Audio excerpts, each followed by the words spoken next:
Today we're looking at the ground straps on the Generation 1 Honda Insight. This is a very common problem, is that these ground straps wear out. So first I want to show you where the ground straps are. Before that, I'm going to show you what they are. Here are two new replacement ground straps in the packaging here. These are maybe $8 a piece, something like that, maybe $9. There's one of them. Here's another one. You can of course make your own. I mean, it's just a couple of eyelets and a piece of wire. But honestly, for $9, I don't really want to waste the time with it. Now, of course, they use a thicker gauge here, and it does tend to wear out. So if you got some nice stranded, like super high strand count, you know, 900 strand count wire or whatever, whereas this is, I don't know, 1 to 200 strand count, maybe. But again, for $9, I'll replace them every 100,000 miles. So there's a third ground strap, which is here. It goes from the negative lead on the 12-volt battery, connects to the chassis right there. These first two that I showed you, though, which are typically the ones that get worn out faster because they're more exposed to the salt, grime, etc., are down here. They're right on top of each other. One of them connects from the frame to a mount up here. I'm not sure why this one is put here. I feel like it should be connected to the lower portion here, but it's not. There's one below it that goes from, again, from the chassis and actually hooks up to the transmission. So it's kind of hard to tell sometimes if these straps are broken. Let me see if I can come in here and show the straps with a little more clarity. So you can see the heads here. There's one strap. There's the second strap below it. You can remove this radiator overfill and just kind of set it aside. But if you do end up needing to replace the straps, you're going to have to take the air intake off, because otherwise you won't be able to get to the bolt. Air intake's really easy. It's one bolt here, a couple more bolts other places. There's one up here as well. But anyway, yeah, there's obviously instructions online. Today I want to show, though, it's back clipped in. Today I want to show how to actually test these ground straps. So a lot of people will use a digital multimeter. Right here, voltmeter, ohm meter. I call it a DMM, which confuses people. Digital multimeter is a meter that does multiple things. And so what they'll do is they'll set it in the ohm mode, to make sure you can read that, no glare. Lots of glare. They'll set it in the ohm mode, and then they'll measure the engine, or they'll just measure across the ground strap. So right here, for example, and we'll see that we get 20 ohms. And so this is a 2-wire resistance measurement, so someone's going to deduce that this might be broken. And so maybe someone will come in and say, okay, well, if I actually measure without the oxidation, I can get, you know, 10 ohms, maybe 9 ohms or whatever. But you'll notice that depending on how well I touch or don't touch, the resistance is changing quite a bit. This is because we're actually, the digital multimeter is providing an excitation current, and then it's measuring the resulting voltage. So for example, in the lowest range on this DMM, it provides 1 milliamp of excitation, and then it measures the voltage. Now, if you have a bunch of oxidation on your leads, then you're going to get a higher resistance. So really the correct way to do this is called a 4-wire current measurement. Really high-end digital multimeters will have a 4-wire current mode where it'll actually provide excitation with 2 of the leads, and then measure the voltage response with the other 2. So the neat thing about that is measuring the voltage response is in the mega ohms, so the resistance error that you're getting when you only use 2 wires does not exist. So what we're going to do to simulate that is we're going to use a constant current power supply. It doesn't need to be terribly high current. However, the higher current you can push, the better. So in my case, let me show you what I'm using. I don't expect that y'all will have this, but if you have a grid charger, some grid chargers, probably most, but some of them will actually work. They can provide constant current at 0 amps. If you have some smart battery chargers will work as well. Let me show you what I'm working with, and then we can, on the forums, discuss possible cheaper solutions. So this is the TDK Lambda. It's been several different companies and acquisitions over the years. This is called a TDK Lambda. The key thing here with the power supply is that it needs to have a current limit. So these are expensive. These supplies are somewhere around $1,500 new. You can buy them left and right on eBay for about 500 bucks, but you know, not really worth it if you're not an electronics buff or guru like I am. Sorry, modesty filter is off there. So what a constant current power supply is it can actually, well, this is actually a CVCC, so it can do constant voltage or constant current. So what I can do, I'm going to go into preview mode on this supply, and I can say I want to set a voltage and a current limit, and I want you to do whatever you want to try to get to that voltage pulling up to that current. So for example, we'll set this to, this is preview so it's not on, we'll set it to 1 amp, and we're going to set it to 5 volts or thereabouts. There's a fine button here that'll finally adjust it, but we don't need that today. So you can see that the leads right now aren't connected, they're just kind of floating around here. And because they're not connected, we started out putting up to 5 volts, and then we turned off. You know, we didn't have any current source. So what I'm going to do is I'm going to turn this off. I'm going to hook the leads together. This is what won't work on a CV-only power supply. When you turn this on a CV that can't regulate the current, the power supply is going to burn out. But here you can see we just hit the current limit. So if we increase the current limit, you'll see that we can you know, add more current. So you might see where we're going with this. So what we're going to do is we're going to hook it up and actually measure how good the ground leads are. So where do we want to hook this up? Well, we want to hook it what the ground leads are doing. That we're testing the engine ground leads. We want to test the body ground, and here's a good spot here. So anywhere on the body that's metal, and we want to test to the engine. And so you know, we could. It's going to be long enough. We could hook up to the engine mount right by here, for example. Okay. Seems like that would fit. Yeah, there we go. So we are on the engine side. Obviously, if we go to the mount side, that's not going to work. You know, we could also hook the negative down there if we wanted. It doesn't matter too much. And so now what we're going to do is we're going to set the supply. If you have voltage control, I would set this fairly low, because if your grounds are really beat up, you don't want to put, you know, a 5 volt delta across your ground, although it might be happening when you're driving. So let's just say 1 volt delta, and what that's saying is, you know, up to 1 volt, up to 1 amp. So we'll do it exacto here. So probably what's going to happen is we're going to get, yeah, look at that. So we're pushing 1 amp across. This is a great car to show it on. This is a car I just bought. I haven't changed the ground straps yet. So when we push 1 amp, we're getting a 120 millivolt drop.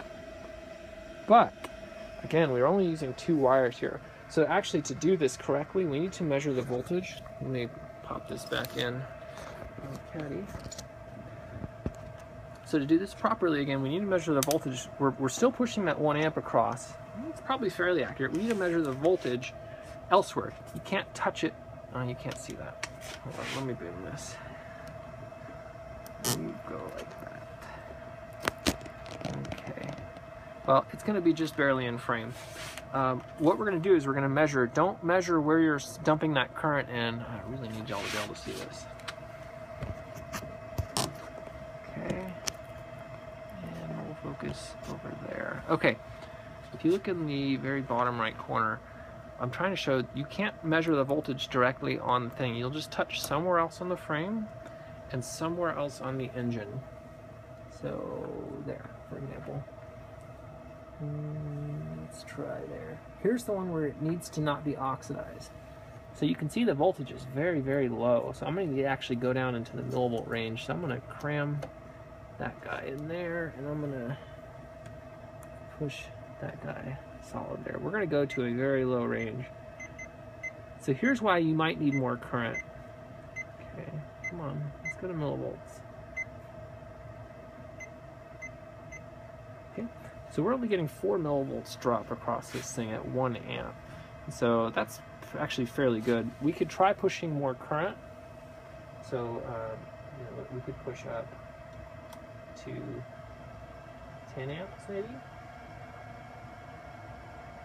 So now we're pushing 10 amps close to it.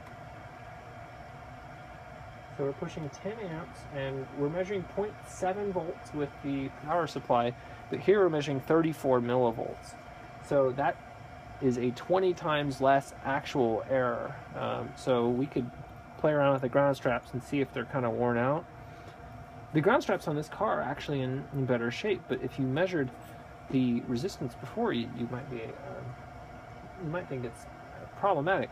So let's remember these two numbers: 32 millivolts, 33 millivolts. We're pushing 10 amps. So obviously, when I turn this off, we go to 0.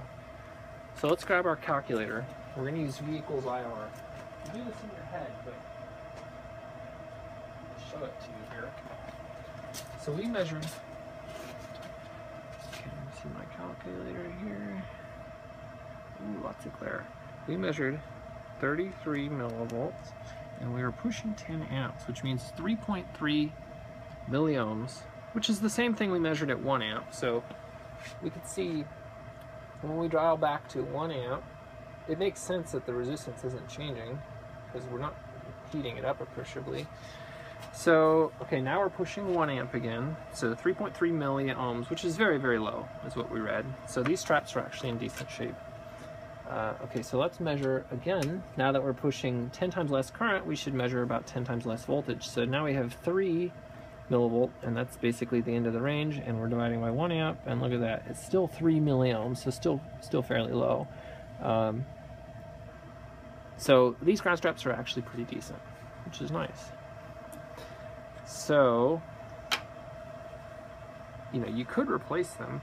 Now, one thing I want to show you, a slightly better way to measure this is to take the ground straps off, which is a chore. We can do the exact same measurement. So let me open just one of these ground straps up here. Turn the leads off. We're going to do the exact same thing.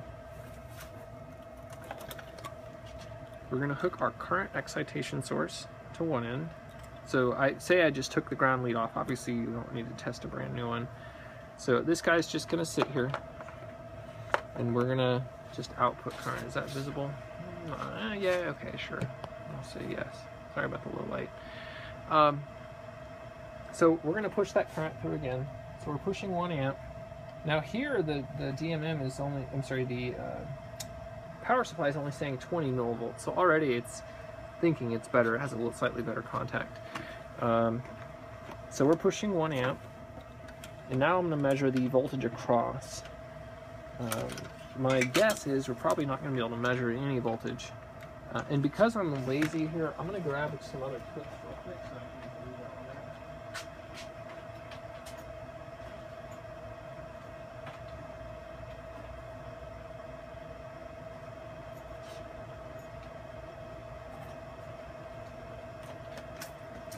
You obviously don't need fancy clips, but I got them, might as well use them.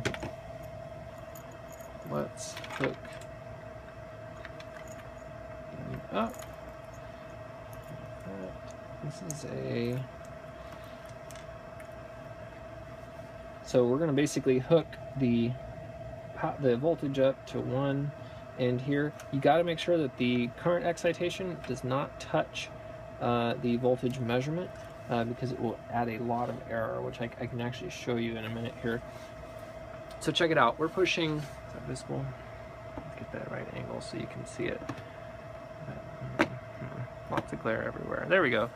So we are pushing 1 amp and we are measuring 1 millivolt. Now that's just kind of barely on the detectable range. So probably when we go up to 10 amps, we'll probably measure 10 millivolts. So that's 10 amps. Say we're measuring 7 millivolts. So that's an obvious sign there that that 1 millivolt was rounding. So 7 millivolts on 10 amps is 0.7 milliohms. So what this is telling me is that, I'm going to do the math here again, we have 7 millivolts divided by 10 amps is 700 microohms of resistance on a new lead, whereas we were just measuring 3 ohms, so 3 milliohms, sorry. If we divide them, that's really all I care about. One of the new grounding straps has 4 times, 3e negative 3 divided by 700 e negative 6. one of the new grounding straps has 4 times less resistance than we just measured on the old setup. So maybe these are bad, you know. I have a feeling that a failing grounding strap is like in the hundreds of milliohms, not, you know, 3 milliohms. So we can keep going up here. If we go to 20 amps, the more current we add, the more accurate our measurement's going to be until you start melting down the wire. But these wires can handle a ton. So 15 millivolts divided by, we're doing 20.48 amps, again 700 microohms. Let me show you the error we get if we do measure on the injection point. So the injection point here, if we measure the voltage on the injection point, so we're going to come over to not part of what we actually want to test, the current injection. So there's that guy. Now let's go ahead. Before, again, we had 15 millivolts when we were pushing 20 amps. Let's see what it is now. So now it's 35, so we have an over 150% error simply because we have the voltmeter hooked here. So that additional 20 millivolts, probably 10 of those millivolts are in here, and probably 10 of them are over here. So we can actually come over and see if that's the case by plugging in and saying, look, we're measuring the voltage across that junction. Well, we have 18 millivolts of drop right there, so maybe that's a problematic connection. We can go measure the other side and see as well. We have how much over here? 2. So we have a kind of a shoddy connection on one side just by chance. Anyway, that's a 4-wire resistance measurement. You provided current excitation and you measure the current response. It seems like you need about 10 amps to really suss the table out. You need about 10 amps of excitation if you have a millivolt accurate DMM. Most DMMs are going to be fairly accurate in the millivolt range. So anyway, that's how to test it. It seems like the one strap is kind of busted. I'm probably going to take that strap off right now and I'll start back up just so we can see what that strap is. Yeah, you know, I'm just going to keep the camera rolling. Yeah, I won't get too many views on this, so people who are interested will still be watching.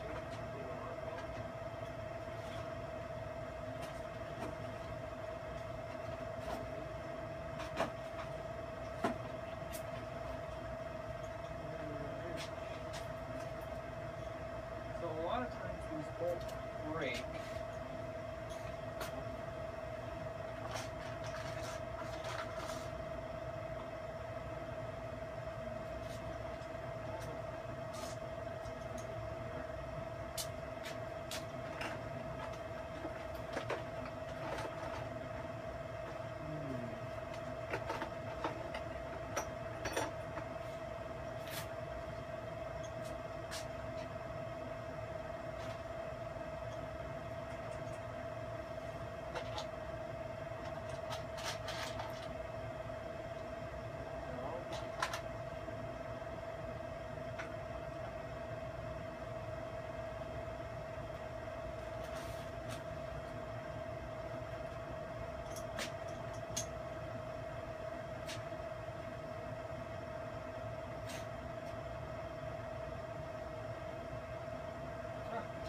Holding it in my hand.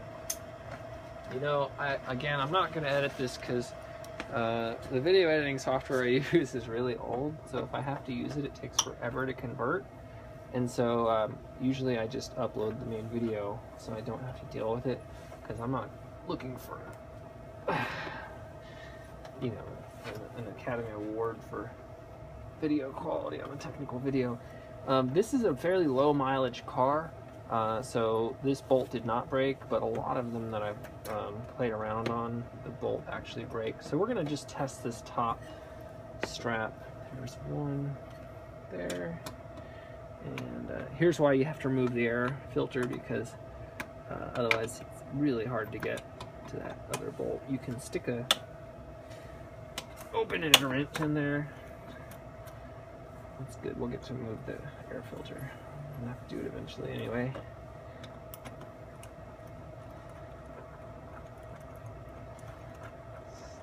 see if I remember how to do it. Okay, we got that one guy out there. Okay, here's another guy back there. I might have to get a longer extension. No, that's good.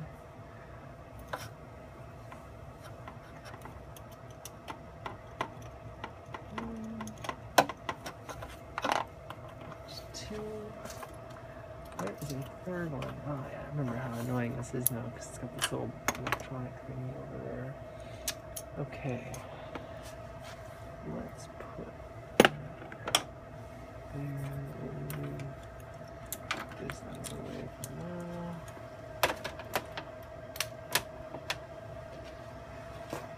Our calculator.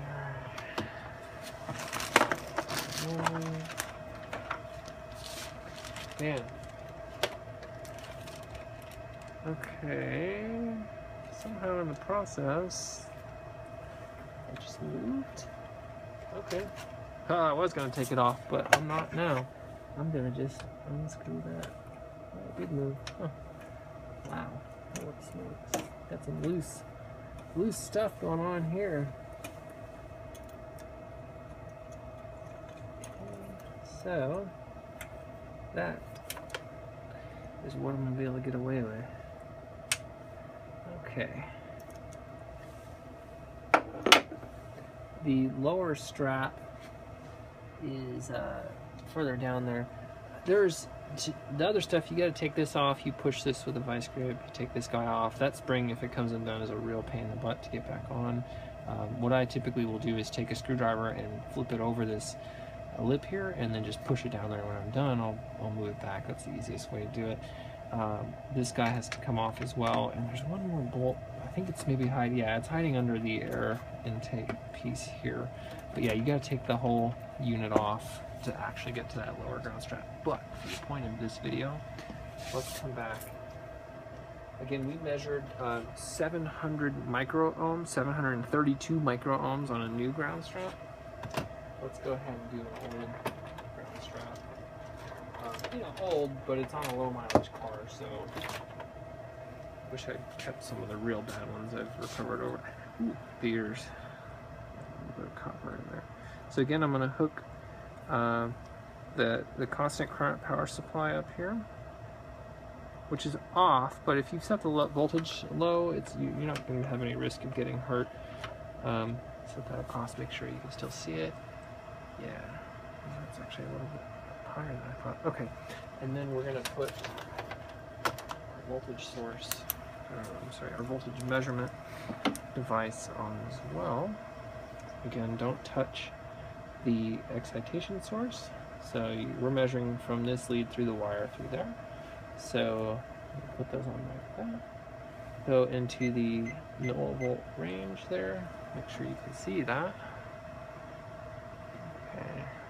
Yeah, okay. So let's go ahead and we'll start back with 1 amp, probably spoilers, whatever, 20 amps.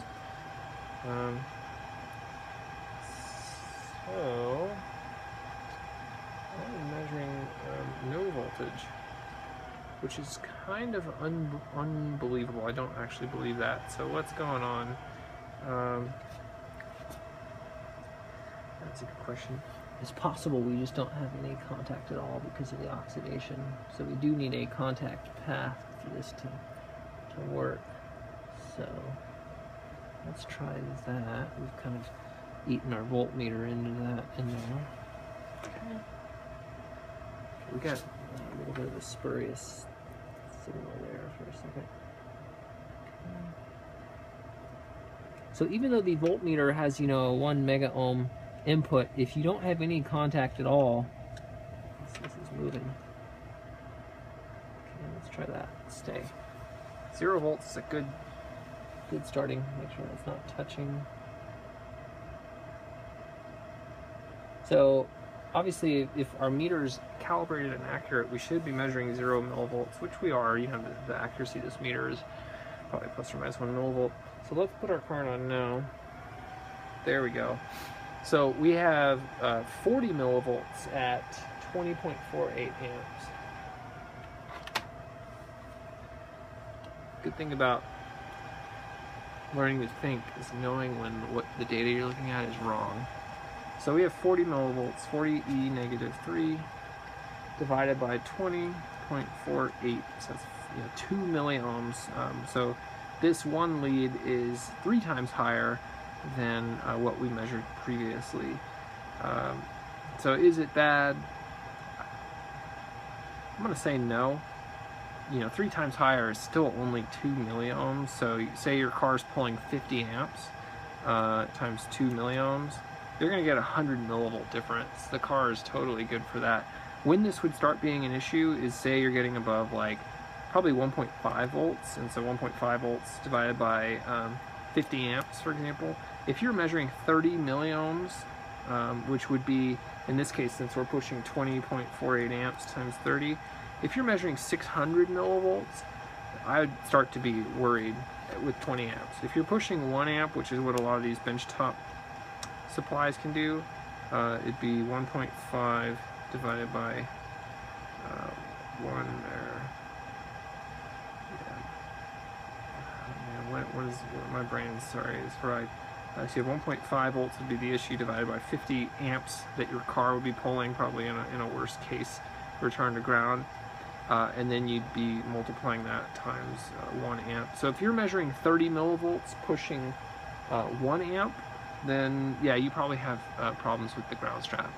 So that's the kind of the key takeaway from here is, if you correctly do a 4-wire resistance measurement, which is what we're doing right now, at the end you need to take the voltage you read and divide it by the current of excitation. And if you're providing 1 amp of excitation across one of these cables, and you get more than 30 millivolts, I would say you probably need to replace the cable. Because the new cable that I measured was less than 1 milliohm, you could put a safety factor in there of, say, if you measure 10 millivolts response with 1 millivolt of excitation, probably you have a problem. So anyway, 20 amps pushing on here is a lot, so I'm not going to keep it there forever. Let's see if this is warm. Kind of warm. You can feel where the heat is by just where the resistance is by where the heat is. So anyway, I mean, that's the correct way to measure these ground straps. Obviously, when you're in here, clean off the contact points as well. The screw thread is where most of it is. So if you clean the back head of the screw off, and you're putting in new guys here. I'm going to replace these anyway, even though they're only at 3 milliohms, just because I know the OEM one's several times less than that. Anyway, babbling at this point, under 30 minutes, that's pretty good for me.